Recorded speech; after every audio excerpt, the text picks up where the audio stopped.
Hi everyone and welcome to my channel. Today's video is all about breech babies. I know a lot of you have been waiting for this video, so it is here finally.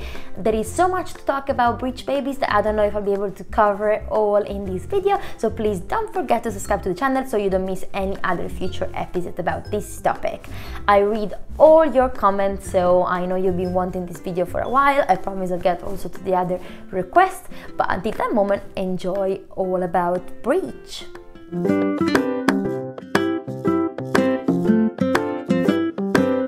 Hello future or current parents and welcome to this channel. If you're new here instead, my name is Ilenia. I'm a midwife. I've been a midwife now for 7 years and I've been helping women in different countries all over the world to achieve their goals for the pregnancy, birth and postpartum journey. Today's video, as I was saying in the intro, is all about breech babies.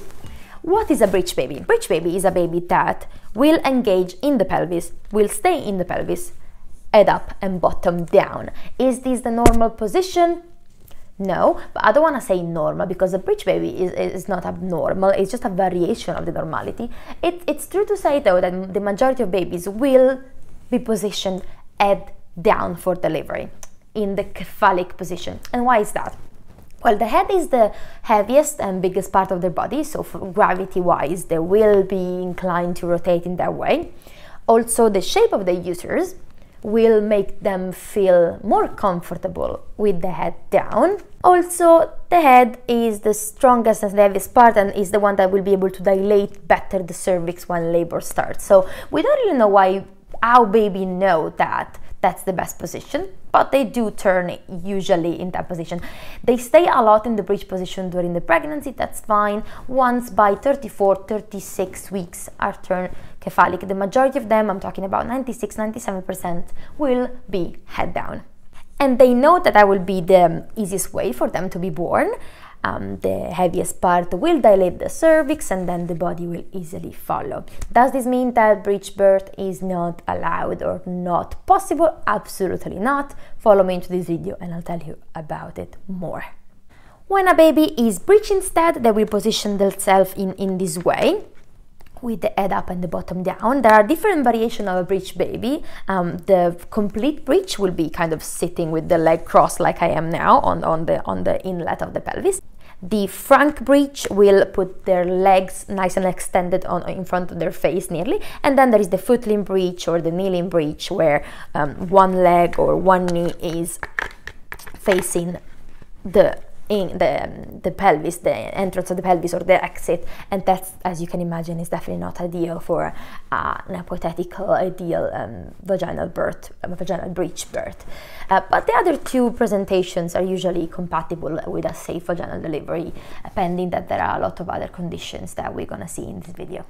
Why do baby turn in this position instead of the preferred cephalic one? Well, there are way many reasons. We don't know for sure. Most of the cases we don't know why a baby stays breech for long, until the end of the pregnancy. Most of the cases is a mechanical thing. For example, their cord is too short, so it will prevent them from rotating and turning. And maybe they try, but then they just know that they can't. Or maybe the cord is wrapped in a tight way and they know that it's safer for them to stay breech. Or there could be fibers in the uterus that are mechanically blocking the movement. So for example, a structural abnormality of the uterus, like a bicorn uterus or a uterus with a septum.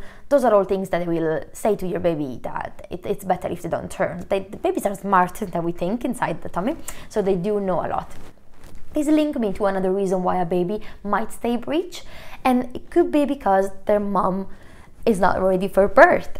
A lot of women are afraid of giving birth, they have a lot of fear and anxiety, and maybe simply they're not ready to let this baby go and to let this pregnancy go, and therefore baby stays breech, and there's nothing you can do. I'm not saying it's your fault, so don't worry, but the mind and our brain has a lot of impact in our well-being in the pregnancy, but in general in life, as you can imagine. So why not also into influencing your baby's position?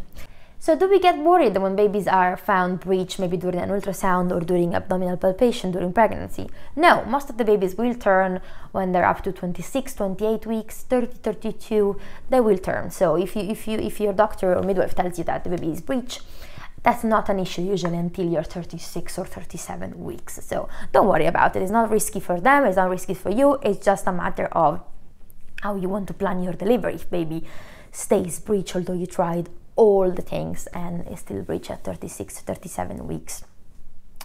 Is a vaginal delivery possible if a baby is breech? Yes. Are there risks associated? Yes, like there are risks with a cephalic baby, sometimes even more with a cephalic baby that is not positioned properly. Maybe they're asynclitic, maybe they're posterior. So there are so many variants also in a cephalic baby. A baby that is head down does not mean for sure a safe and healthy delivery.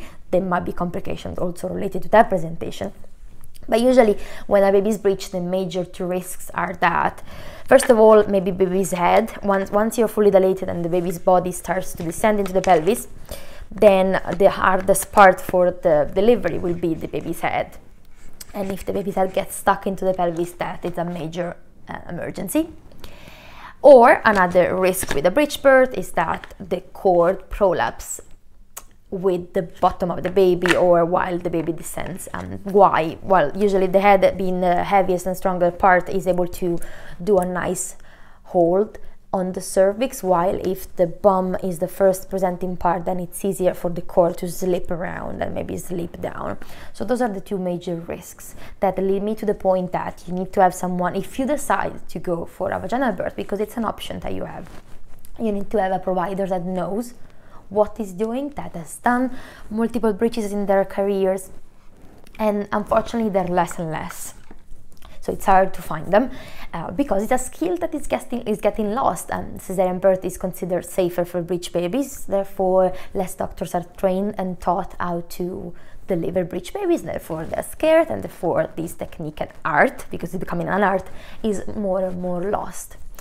And therefore you might need to travel and do other arrangements if you really, really want to have vaginal birth with a breech. There are also pro things that might make you a better candidate for a breech birth, like for example having a baby that is in a nice breech position, as we were saying before, having maybe had multiple deliveries before, having successfully delivered vaginally 1 or 2, 3 babies. It's also more common for subsequent babies to turn breech, to stay breech, because they have more space and the uterus has been used already and they are more comfy staying breech because their previous siblings has done the first job already. So it's more common to find them in subsequent births, but sometimes also the first baby stays breech and we don't know why. So it's a choice that you have. Do speak with your provider about it and see what they say. If you want to go for a vaginal birth, it needs to be an informed consent. So you need to know what are the risks involved. But again, like you have to know when you're having a vaginal birth in general, when you have a cesarean birth, like in general, everything in life has a risk. So once you're aware of them and you're willing to take them, then that's an informed consent. Then you're more than welcome to have your vaginal breech baby. Your provider might be more likely to do a breech birth, for example, if you're carrying twins and the first twin is cephalic and then the second one is breech. This is quite common, and then it's an easier birth for the second twin because the first twin has done already all the job. Those are the cases where usually your provider will be happier to assist you. I have done myself, I've helped women having breech babies a few years ago when I was a volunteer in Africa. So for example, I've not done it myself in a few years. So, you know, you need to be confident and be able to do it and be able to face complications. So it's very important that you do it safely with someone that is able to do it. So have I seen breech births? Yes, quite a lot. I've seen babies turning from breech to cephalic before their cesarean. I've seen babies turning from cephalic to breech during labor. And I've seen a lot of second twins being delivered breeches, but I haven't done it in a while. So I would be, for example, a little bit thoughtful about doing a breech birth right now, because you need to have the skills up to date, and there could be complications that you as a professional need to be able to face. So things can happen, and once you're informed and prepared for them, then it's fine and it's going to be fine. Remember, breech babies are a variation of normality. There's nothing wrong with your baby if she or he stays breech. It's all for this video. If you want to know how to do your best to turn your baby from breech to cephalic before your labor day, don't forget to subscribe to the channel and follow me for part 2 of this video. Bye bye!